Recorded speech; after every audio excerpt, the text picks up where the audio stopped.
کسی نے ان کا دباؤ نہیں ہے کہ بھئی آپ چھوڑیں گن پوائنٹ پہ. اگر انہوں نے یہی کام کرنا تھا تو انہیں جیلیں بھیجنے کی ضرورت نہیں ہے. صرف طاقتور حلقے ان کو فون کریں نا تو یہ چھوڑ دیں. لیکن یہ کیونکہ برداشت نہیں کر سکتے جیل کی صحبتیں، سزائیں اور جیلیں بھگتنا ان کا کام نہیں ہے. اچھا بات صاحب، پی ٹی آئی کی طرف سے ایک الزام لگایا جا رہا ہے کہ جو خواتین گرفتار کی جا رہی ہیں ان کے ساتھ جنسی زیادتی کی جا رہی ہے، اس کے بارے میں کیا کہیں گے؟ دیکھو جی، پی ٹی آئی کی تو بات ایسی ہے نا کہ جو بات یہ کرتے ہیں ایسا فیک، مطلب وہ چلاتے ہیں، جعلی کام کرتے ہیں سوشل میڈیا پہ. اب دیکھیں نا، پیچھے شہباز گل گرفتار ہوا، اگر وہ عمران خان نے اس پہ الزام لگا دیجیے پہ جنسی زیادتی ہوئی ہے.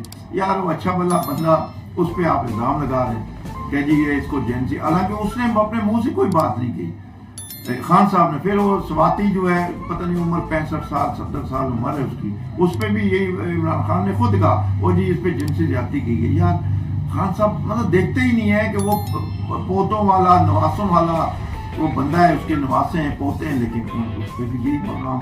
تو یہ کام پی ٹی آئی کا وتیرہ بن چکا ہے کہ کسی پہ الزام لگانا آسان کام ہے. لیکن نا کسی عورت، خواتین پہ یہ بات اگر آپ لگا دیتے ہیں الزام، تو یہ ظاہر ہے اس پہ ثابت کہاں سے ہوگا، لیکن اس کی زندگی تباہ ہو جائے گی. وہ عورت کو ہر بندہ یہی کہے گا جی آپ کے ساتھ جنسی زیادتی کی ہے اداروں نے. تو یہ بات ہے نا، ان کے لیے تکلیف دہ ہے. یہ تو سیاست کر رہے ہیں، سیاست کرتے کرتے یہ اپنی عزتیں بھی یعنی روڈوں پہ لے آئیں. تو یہ کام نہیں کرنا چاہیے. آپ سیاسی عمل کریں، آپ احتجاج کریں، ضرور کریں، آپ اپیلیں کریں، لیکن یہ کام نہ کریں کہ اس سے زیادتی ہوگی. جی یار ادارے یہ کام کرتے ہیں، یہ کام کبھی کیے ہیں، اس سے پہلے کبھی کیے ہیں. اس سے پہلے بھی تو نون لیگ پیپلز پارٹی کا اختلاف رہا ہے. اس سے پہلے بھی بھٹو صاحب تھے، اس سے پہلے یحییٰ تھے، اس سے پہلے ایوب خان تھے، ضیاء الحق تھے. یہ کام تو کسی نے نہیں کیا پیپلز پارٹی کو. حالانکہ جنرل ضیاء الحق کے 11 سال میں بہت کچھ دیکھنا، ان کو کوڑے بھی لگے، انہیں سزائیں ہوئے، لیکن انہوں نے یہ کام نہیں کیا کہ ہمارے ساتھ جنسی زیادتی ہوئی. یہ بے نظیر بھٹو تھی، ان کی دوسری خواتین، کبھی انہوں نے نہیں کہا یہ ہمیں پکڑ کے تو جنسی زیادتی انہوں نے کی. یہ پی ٹی آئی ایک جعلی پروپیگنڈا کر کے مدردیہ حاصل کرتی ہیں عوام سے. 9 مئی کے جو واقعات ہیں اس میں شر پسندوں کو گرفتاری کی جا رہی ہیں پولیس کی طرف سے، لیکن جو ہماری عدالتیں انہیں رہائی کا حکم دے رہی ہیں، اس کے بارے میں کیا کہیں گے؟ ابھی دیکھیں جی، عدالتیں جو ہے نا، میں بڑے صد احترام کے ساتھ کہ عدالتوں کو اپنا رول ادا کرنا چاہیے. فوجی تنصیبات پر حملے کیے گئے ہیں، مطلب عدالتیں ان چیزوں کو دیکھیں. وہ ابھی ان کی آڈیو بھی آئی ہوئی ہیں، ان کی پکچریں آئی ہوئی ہیں. ان کو انہوں نے پکڑا، انہوں نے پیش کیا، دوسرے نے چھوڑ دیا. ایک کو پکڑتے ہیں، وہ پھر اسلام آباد ہائی کورٹ بھی، پھر وہ دیکھیں نا، ایک بندے نے جرم کیا یار، اس کو آپ چلنے تو دیکھیں. وہ ثبوت لائیں گے، اگر ثبوت نہیں ہے تو وہ خود بخود بری ہو جائے گا، اس کو کوئی مسئلہ. یہ تو عدالتیں یعنی فیور کر رہی ہیں نا. میں یہی کہہ رہا ہوں، انہیں یہاں سے عدالتی رہائی ملتی ہے تو دوبارہ دوسری طرف سے انہیں پکڑ لیا جاتا ہے. دیکھیں وہ تو پولیس کے پاس اختیارات ہے، حکومت ہے، حکومت کے پاس ہر چیز کے ہتھکنڈے ہوتے ہیں ان کے پاس گرفتاری کی، کوئی مسئلہ نہیں ہے. لیکن عدالتیں کو دیکھیں نا، عدالتیں کیوں فیور کر رہی ہیں ایسے شر پسندوں کی. میں مطلب اپیل کرتا ہوں عدالتوں سے کہ اس پروگرام کی وساطت سے کہ یار آپ لوگ یعنی تھوڑا سا تو خیال کریں کہ کیا کچھ انہوں نے کیا ہے شر پسندوں نے. سامنے ثبوت بھی موجود ہیں، لیکن پھر آپ ان کو رہا کیے. ایک کو پکڑتے ہیں، اسلام آباد ہائی کورٹ نے رہائی کا حکم دے دیا. بھائی اس کو ان کو رہنے دیں، ان پہ کیس چلنے دیں. جب کیس چلے گا، اگر ثبوت ہوگا تو سزا ہوگی، نہیں ہوگا تو بری ہو جائیں گے. اس میں کون سی بڑی بات ہے؟ یہ کوئی نئی بات تو نہیں ہے.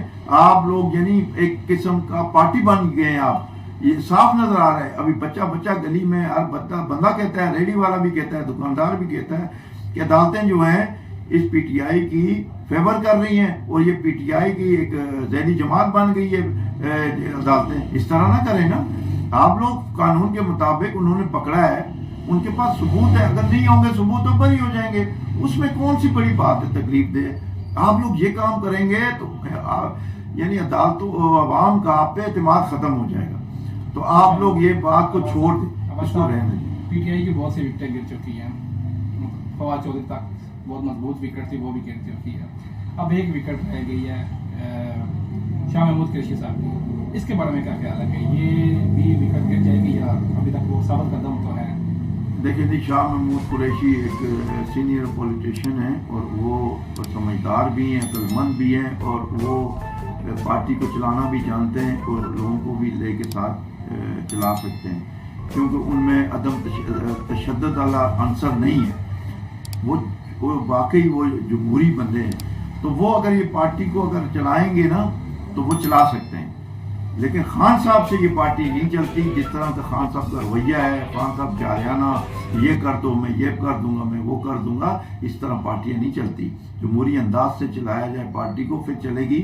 اچھی خاصی پارٹی کو خان صاحب نے تباہ و برباد کر کے اپنے ہاتھوں سے تباہ و برباد کر دیا ہے۔ بھائی ان کے پاس اتنے ووٹ تھے، ان کے پاس لوگ تھے، سارا کچھ، ان کو آپ یہ تو خان صاحب تو کہتے تھے میں کارکنوں کی تربیت کروں گا، یہ تربیت دی ہے خان صاحب نے کہ بھی آپ جا کے ریڈیو پاکستان پر حملہ کریں، آپ جا کے جی ایچ کو توڑیں، آپ جا کے جنا ہاؤس کو توڑیں، جو قیمتی جو ہماری عمارتیں تھیں، ٹھیک ہے، ریکارڈ تاریخ ساز عمارتیں تھیں، ان کو انہوں نے جلا کے رکھ دیا۔ اور سامنے تصویریں بھی آ رہی ہیں، کسی نے جھنڈا اٹھایا ہے، کوئی عہدیدار ہے سامنے آ رہے ہیں، کوئی معافیا مانگ رہے ہیں، یہ سارا کچھ چل رہا ہے۔ شاہ محمود قریشی جو ہیں وہ بھی کچھ دنوں کی بات ہے، اس کے بعد وہ بھی جو ہے نا یا علیحدہ ہو جائیں گے یا اس پارٹی کو ٹیک اوور کریں گے۔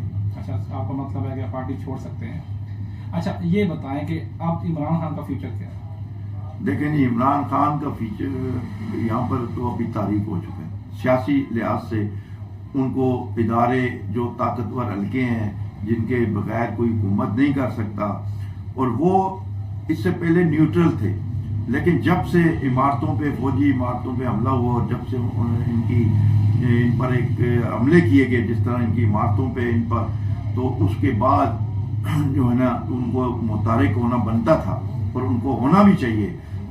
اور اب جو خان صاحب کی جو مستقبل ہے وہ یہ ہے، مجھے جو ذرائع سے پتہ چلا ہے، شاید میری غلط بھی ہو ذرائع جنہوں نے بتایا ہے، وہ یہ بتا رہے ہیں ہمارے ذرائع کہ خان صاحب سے بات ہو چکی ہے طاقتور حلقوں کی، اور وہ ملک چھوڑنے پر رضامند ہیں، اور وہ ملک چھوڑ جائیں گے اور سیاست سے کنارہ کش ہو کے کم از کم یہ پاکستان چھوڑ جائیں گے۔ اور وہ ویسے ضدی ہیں، وہ تو کہتے تھے میں آخر دم تک لڑوں گا، لیکن ان کو کس نے راضی کیا اور کس طرح یہ راضی ہوئے؟ کیونکہ خان صاحب جو ہے نا اپنی جو وائف ہے بشرا بی بی، ان کو وہ وائف سے زیادہ اپنا پیر مانتے ہیں، مرشد مانتے ہیں وہ، تو ان کے ذریعے طاقتور حلقوں نے پہلے ان کو سمجھایا کہ بھئی آپ خان صاحب سے بات کریں، اگر نہیں کریں گے تو آپ کا جینا مشکل ہو جائے گا یہاں، اور جس طرح ہم آپ کے ساتھ وہ کریں گے وہ پھر یہاں دنیا بھی دیکھے گی اور خان صاحب پھر خود بھاگیں گے۔ تو ہم ان کے اوپر کیسز ہیں، جینون کیسز ہیں، یہ نہیں ہے کہ جعلی کیسز، جینون کیسز ہیں، لیکن اگر چلے جاتے ہیں تو ان کے لیے بہتری ہے، ہم ان کو ایک راستہ دے رہے ہیں، تو آپ انہیں سمجھائیں۔ وہ بشرا بی بی جو ہیں ان کی وائف، وہ سمجھ چکی ہیں، اور انہوں نے پھر عمران خان کو سمجھایا کہ انہوں نے اسلامی لحاظ سے سمجھایا کہ بھئی اسلام میں یہ ہوتا ہے کہ اگر آپ مشکل حالات ہیں یا آپ رہنا مشکل ہو گیا اس ملک میں یا اس ریاست میں یا اس جگہ، تو وہاں سے آپ ہجرت کر جائیں۔